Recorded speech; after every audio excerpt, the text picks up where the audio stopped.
Louise Solecki Weir is a Canadian sculptor of portraits and figurative works.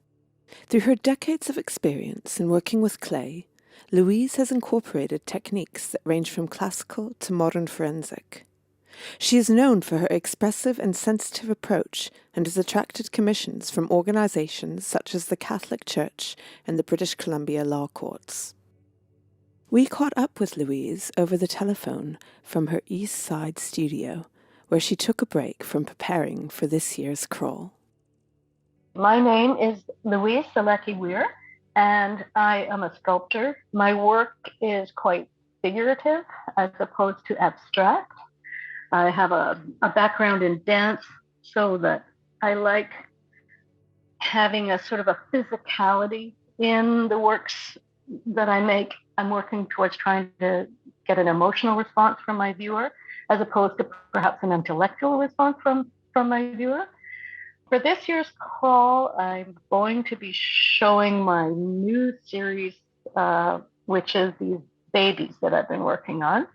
What I'm trying to get with the tools and materials, I suppose, in this work is a relational balance between precision and expression.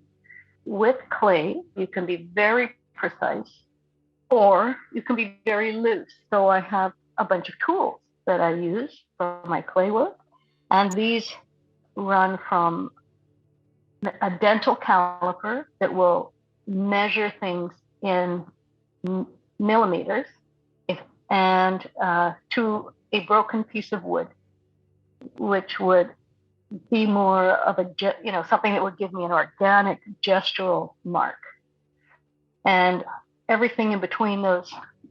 So the pieces I'm working with now, I've also been painting with oils. So brushes, paints, glazes. I'm trying to be quite delicate in my use of color, because really when you're working with sculpture, you're working with form, and color on form, I think you have to be careful with so that you don't lose the form. I would say I'm somebody who's a fairly good idea of what I'm going to be doing as I'm tackling a piece. So modeling tools are really almost an extension of your hands. So I can do things with more delicacy using tools than I could necessarily do with my fingers. I need a spray bottle because when I'm working on clay over a long period of time, I need to keep this work workable. I'm really enjoying using oil paints on my sculptures. I find that I can thin them out, and that's been really fun to play around with color. You can overwork a surface in sculpture the very same way you can work a painting until you work on it till you wreck it. So it's very important, I think, to have an appreciation of the looseness that you can bring to your artwork so that you recognize it when it's working. And it won't work every time, obviously, but sometimes you experiment and it's just right, just what you wanted. As you start to master something, I think it is hard to get out of your groove. You need and keep it fresh. For the most part, I use tools how they were intended. If I were to make my own tool, which I do sometimes, I use them as I intended them to be used for. And the people who are making tools, some of them have really put an awful lot of thought into how these tools need to be used. My mother used to say of me that I was a very good little girl. I would play mud pies outside and dance inside. So the fact that I started my life as a dancer, but also really loving to play in the dirt, right? Dirt, and I was one of those kids with a garden hose out there making sloppy things, and it was the interaction with the earth, that is something that I pull into my work with clay. And it's just an ongoing spiritual development in the relationship to the earth, I guess. There's something about the act of creation that taps into something very deep. It's not a verbal experience, so in a way, it's hard to articulate what that is.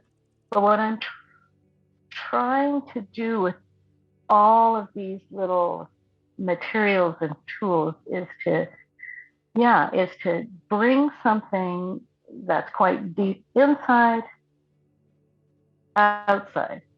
And if I'm doing it correctly and I'm able to master my craft, then what I experience inside should in some ways be rather universal to other people, because I am a being like you are a being, like we are beings together in this place, experiencing this place.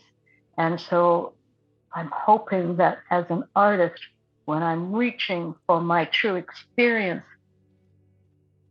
that it is going to be relatable for other people who don't have the time to make artworks, or they're busy saving the planet, or making our lives function. So what's my function, I think, is just to create this connection.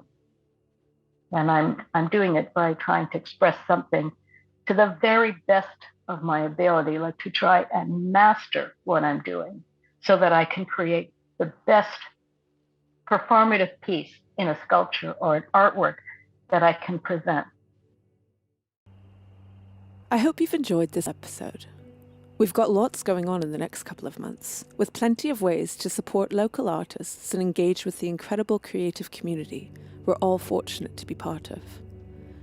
As well as the usual demos and in-store activities, we'll be launching our holiday gift guide, annual Art Brings Us Together giving programme, and yes, I will be back too.